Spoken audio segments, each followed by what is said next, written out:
اس بات کو کہہ کر کے اپنے راز پہ پردہ ڈالنا چاہ رہی ہے۔ اللہ اکبر۔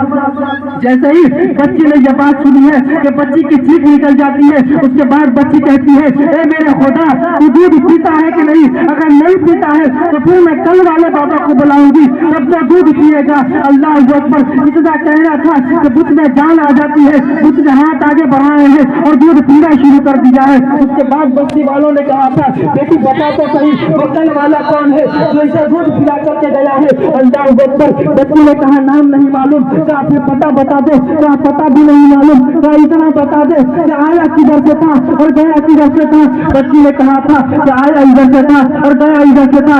اللہ اکبر۔ پوری بستی اس طرف دوڑی ہے جدھر بچی نے اشارہ کیا ہے۔ میرا غریب نواز ایک درخت کے نیچے بیٹھے ہوئے ہیں، پوری بستی جا کر کے وہاں پر اکٹھا ہو جاتی ہے اور کہتی ہے کہ بابا کیا تمہیں نے اس پتھر کو دودھ پلا دیا ہے؟ تو میرے غریب نواز نے کہا تھا ہاں میں یہ ہوں۔ اتنا سننا تھا کہ پوری بستی جو ہے قدموں میں گر جاتی ہے اور گرنے کے بعد کہتی ہے بابا بتاؤ تو صحیح آخر وہ کون سا منتر ہے، آخر وہ کون سا جادو ہے جس نے ایک پتھر میں جان ڈال دیا ہے؟ آخر وہ کون سا منتر ہے جس نے ایک پتھر کو دودھ پلا دیا ہے؟ تو میرے غریب نواز نے فرمایا تھا لوگوں یہ کسی جادو کی وجہ سے نہیں ہے، لوگوں یہ کسی منتر کی وجہ سے نہیں ہے، بلکہ یہ طاقت میرے پروردگار کی ہے۔ تب سب نے کہا تھا بابا بتاؤ تو صحیح پروردگار کون ہے؟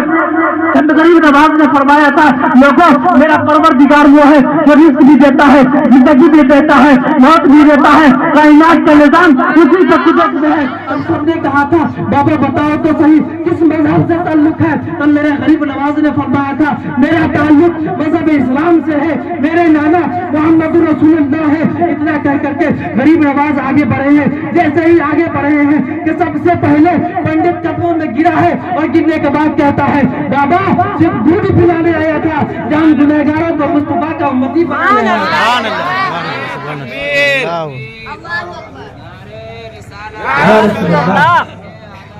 زندہ باد زندہ باد زندہ باد زندہ باد یا رسول اللہ۔ حضرات شاعر کہتا ہے کہ نگاہ ولی میں وہ تاثیر دیکھی، نگاہ ولی میں وہ تاثیر دیکھی، بدلتی ہزاروں بدلتی ہزاروں کی تقدیر دیکھی۔ اگر تم دیکھتے ہو نہ ہم دیکھتے ہیں، نہ تم دیکھتے ہو نہ ہم دیکھتے ہیں، یہیں سے وہ لوح قلم دیکھتے ہیں، یہیں سے وہ لوح قلم دیکھتے ہیں۔ حضرات محترم تو جو ہے وہاں کے تمام بستی والے حضور خواجہ غریب نواز کے ہاتھ پر ہاتھ رکھ کے کلمہ پڑھ کر کے مسلمان ہو گئے۔ حضرات محترم یہ اللہ کے ولیوں کی طاقت ہوتی ہے۔ اللہ نے اپنے ولیوں کے اندر اتنی طاقت دی ہے کہ وہ کسی پتھر سے بھی دودھ پلوا سکتے ہیں اور کسی پتھر میں بھی جان ڈال سکتے ہیں۔ حضرات محترم بس میں انہی چند باتوں کے ساتھ اپنی گفتگو کو یہیں پہ ختم کرتا ہوں، اس لیے کہ اور بھی بہت سارے علماء کرام ہیں جن سے آپ کو نعت اور تقریر سماعت کرنی ہے۔ اللہ رب العزت کی بارگاہ میں توبہ کرتے ہیں، پڑھیں استغفر اللہ ربی من کل ذنب واتوب الیہ وما علینا الا البلاغ۔ السلام علیکم ورحمۃ اللہ وبرکاتہ۔